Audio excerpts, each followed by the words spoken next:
Smell Eugene. Welcome to another video from Exit Strategy. Please like, subscribe, share, give a thumbs up for this video if you found it helpful, and by all means pass it on if you believe someone else will benefit from it. I'd appreciate that. I was either trying to reach for something in the refrigerator this morning, or I was trying to move something.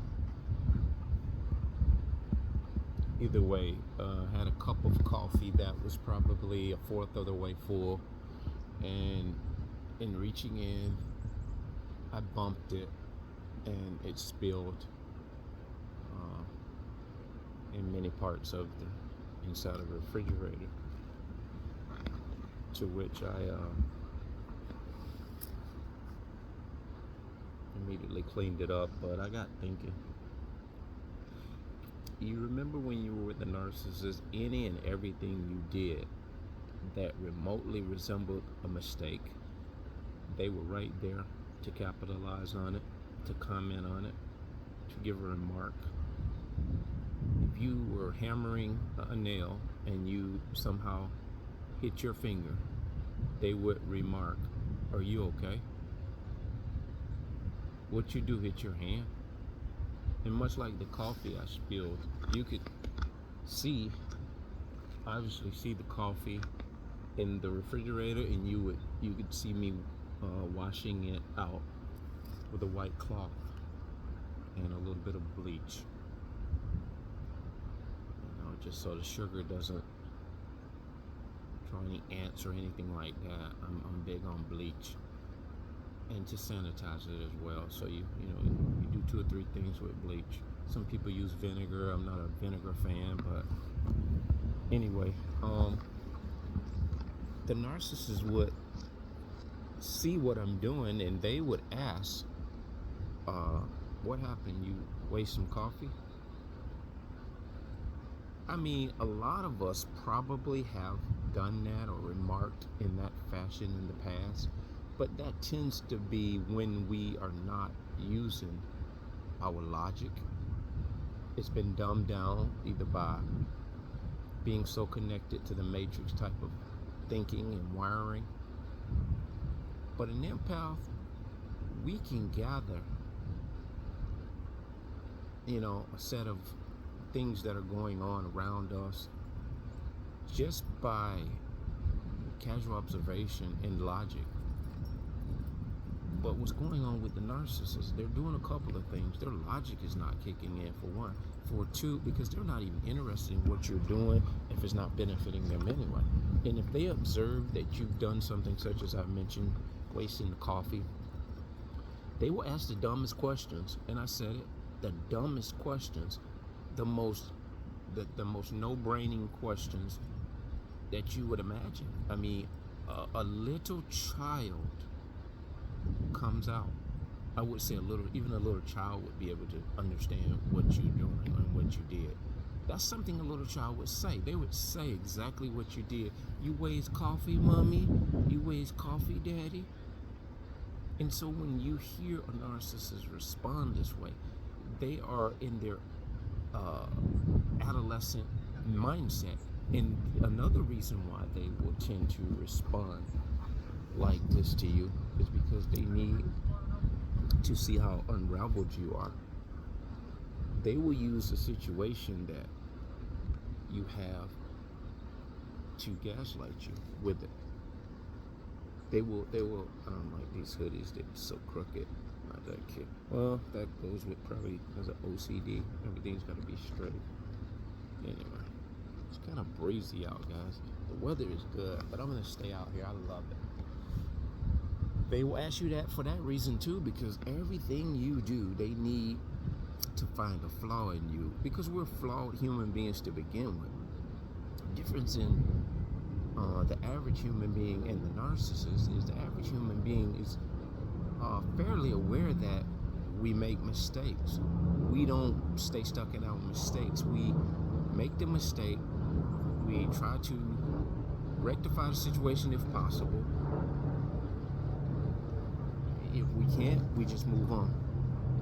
We may struggle with accepting it for a little while here or there, but we end up growing from it. We learn something from it. Not a narcissist. Everything is everything to them. They remember when you call them on something.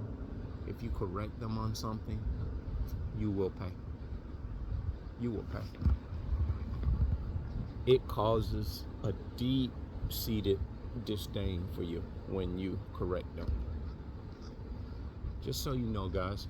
And you know, being an empath, chosen ones, we are always there to encourage and help people. It's just innate to who we are. We don't go out of our way. We kind of are just there to help, assist, or substitute, or just, encourage, whatever it may be.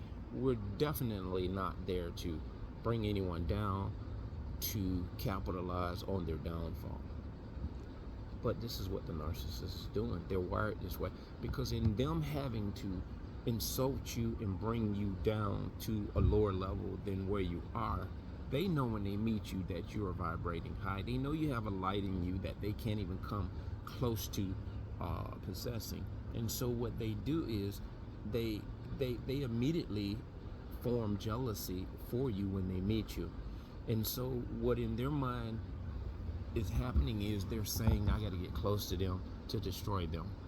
I believe that this is what's going on in the background in their head. So when they meet you, they want to befriend you because the little child in them wants to be around that rainbow, that sunshine, that beautiful flower of a person you are. But at the same time, in an instant, you're likable. It turns to they hate you. They hate what's in you because they think in being around you, what is in you would just rub off on them. And they find out real quick that it doesn't rub off on them. What it does is it emphasizes and it highlights even more of how undone they are or how despicable they are. Because when you help somebody on the side of the road change their tire, they're jealous. They're mad because you helped somebody in distress and you possibly didn't even take any reward for it. You got back in the car, you didn't ask for any money, you didn't accept any money. But the thing is, when they grow jealous of this, they see that this is something that's just innate to who you are, and it bothers them because they know if that would have been them, they have ulterior motives. They have ill motives to help somebody. And they don't feel that coming from you. They don't sense that coming from you. They sense an authenticity that is coming from you that really bothers them so bad. It bothers them worse than a toothache. If you've ever had a toothache, if you've had a toothache bad enough, it literally cripples you. Sometimes you don't want to eat. Sometimes you can't sleep. It annoys you very bad. And that is a good example of what you do as an empath and a chosen one when you meet these people. Because what they do is they want to be around you. They gravitate to you. They gravitate to you. They gravitate to you. They want to be around you. They want what you have, but they're not willing to do what it takes to acquire it or obtain it.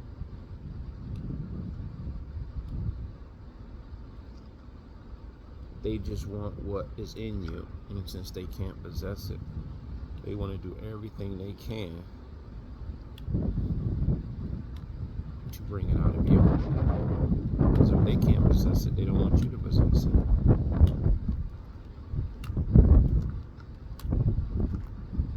That's it, cut and dry, guys. That's it, cut and dry.